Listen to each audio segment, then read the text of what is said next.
రాష్ట్రానికి అవసరమైన దానికంటేనే యూరియా ఎక్కువనే పంపించింది సార్. 2024 to 25 రబీ సీజన్ కోసము తెలంగాణలో అవసరం ఏమని 9.5 lakhs మెట్రిక్ టన్నులు కావాలని వాళ్ళు అడిగినరు. దానికి కేంద్ర ప్రభుత్వము 12.02 lakhs మెట్రిక్ టన్నులు, నా దగ్గర టోటల్ డీటెయిల్స్ ఉన్నాయి, నేను అన్న పంపించమంటే పంపిస్తా. రెండో అవసరానికి మించి 2.5 lakhs టన్నులు అదనంగా పంపించినాం సార్. ఇక్కడ వీళ్ళు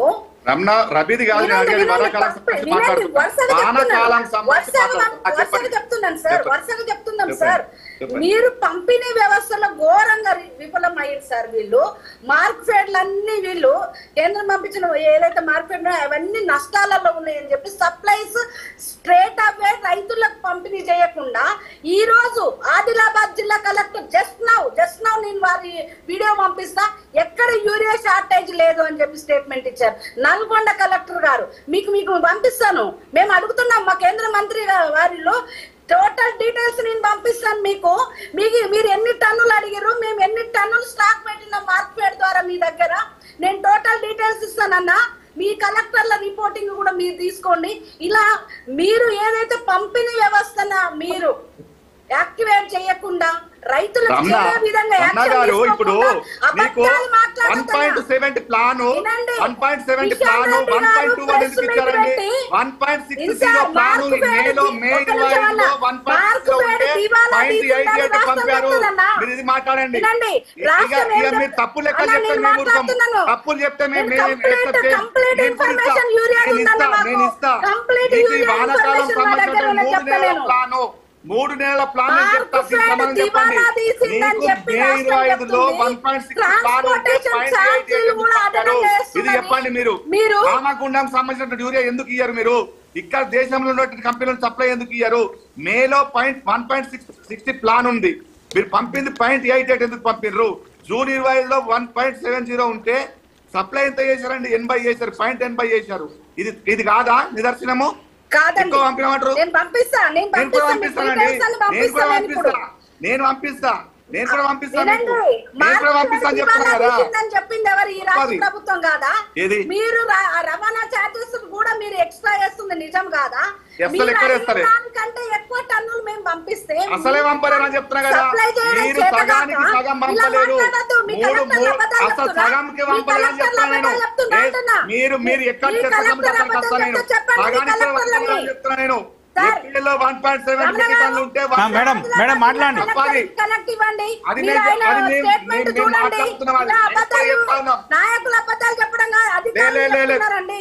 అమ్మా నీకు అర్థమైతలేదమ్మా, నీకు విషయం అర్థమైతలేదు. కలెక్టర్ చెప్పిన మాట ఏంది?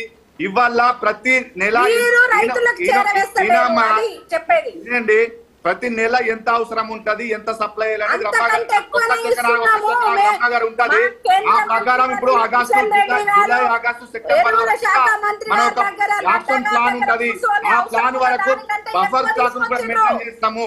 వీళ్ళు చేసిన దానికి ఇవాళ 7 లక్షల బఫర్ స్టాక్ ఉన్నది, ఇవాళ 3 లక్షలకు పడిపోయింది. ఇవాళ ఎక్కడన్నా ఏ జిల్లాలో ముందు ఉంటుందో ఆ జిల్లాలో మనం సప్లై అడ్జస్ట్ చేస్తా ఉన్నాం. కొంత ఆదిలాబాద్ లో ఉన్నటువంటి పరిస్థితి ఏంటంటే ఎక్కడైనా అక్కడ పంట చేనులకు వెహికల్ పోవు కాబట్టి ముందే కొంత స్టాక్ పెట్టుకుంటారు. అది పెద్దపల్లి అక్కడ వినండి. కానీ మీరు ప్లాన్ ప్రకారం ఎందుకు పంపట్లేదు అనేది క్వశ్చన్. దీనికి సమాధానం చెప్పండి. ఇలా కలెక్టర్ సరిపడే ఉందని చెప్తున్నా, నేను కూడా సరిపడే ఉందని చెప్తున్నా. కానీ ఇంటర్నల్ గా ఇప్పుడు మీరు ప్లాన్ ప్రకారం ఎవరు చెప్పారండి? అంటే ఒకటి అన్వేషణ గారు ఒకటి కేంద్ర ప్రభుత్వం మీరు అడిగినంత ఇస్తున్నా కూడా మీ పరిపాలనలో అధికారుల మధ్య సమన్వయ లోపం వల్ల రైతులకు సమయానికి పంపిణీ చేయడం లేదు ఎరువులు అనేది మీ మీద ఆరోపణ. రమణ గారు అన్నారా? ఇప్పుడు చెప్పులు లైన్లో పెట్టి తెల్లవాళ్ళు పొద్దుగూకులు కావాలండి, యూరియా కూడా కొరతతోటి రైతులు యూరియా ఇవ్వకపోవడం వల్ల ఈ పరిస్థితి కారణం ఏర్పడ్డది. ఇది మాట్లాడండి. మీరు 18,000 రూపాయల సబ్సిడీ తోటి ఈ ఇప్పుడు ఇస్తున్నామండి. అదే మీకు అర్థమైతలేదమ్మా, కేంద్ర ప్రభుత్వము యూరియన్ తగ్గించాలంటే కుట్ర చేస్తా ఉన్నది. ఆ కుట్రలో భాగంగానే ఇవాళ ఈ 3 నెలల కావాల్సినటువంటి సప్లైని మొత్తం తగ్గించింది.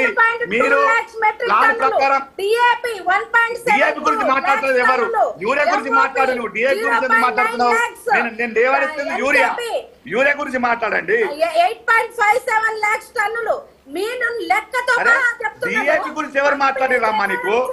ఇప్పుడు యూరియా సమస్య గురించి మాట్లాడితే డిఏపి గురించి పోతావు ఎందుకు? డిఏపి సప్లై లేదు, డిఏపి ఇస్తలేదని చెప్పలేదు కదా. కేవలం యూరియాకు సంబంధించినటువంటి అంశము మీరు ప్లాన్ ప్రకారం ఎందుకు ఇస్తలేరు అని అడుగుతున్నాము.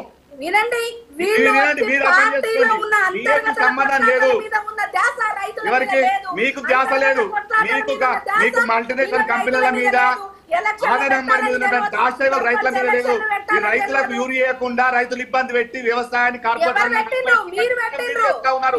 ఇవాళ యూరియా నీకు నాకు ఒక్కటి సూటిగా సమాధానం చెప్పు, ఒకటి చెప్పు.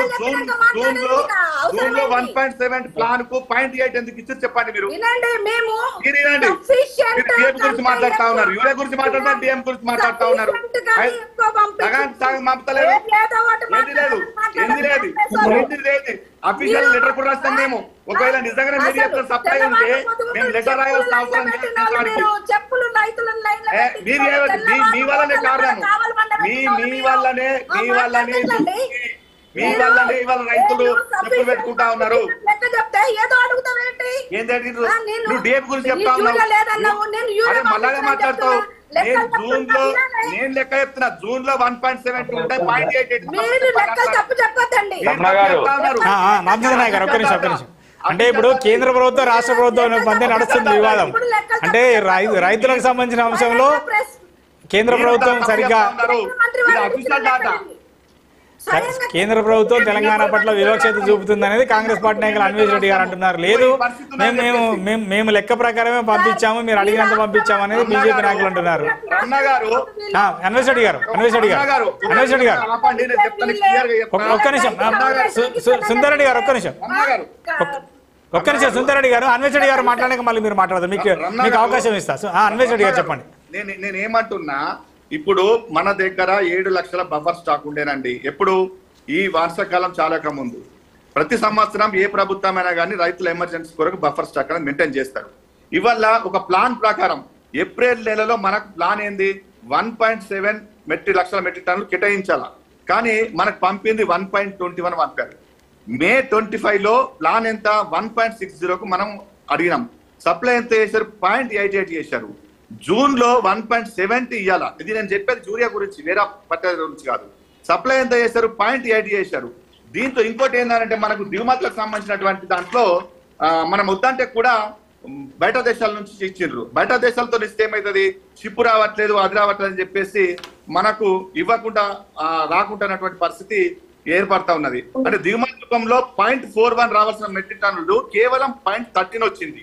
అట్లానే మేలో 1.11 లక్షల మెట్రిక్ టన్నులు కేటాయిస్తే కేవలం 0.42 వచ్చింది. జూన్ లో 1.0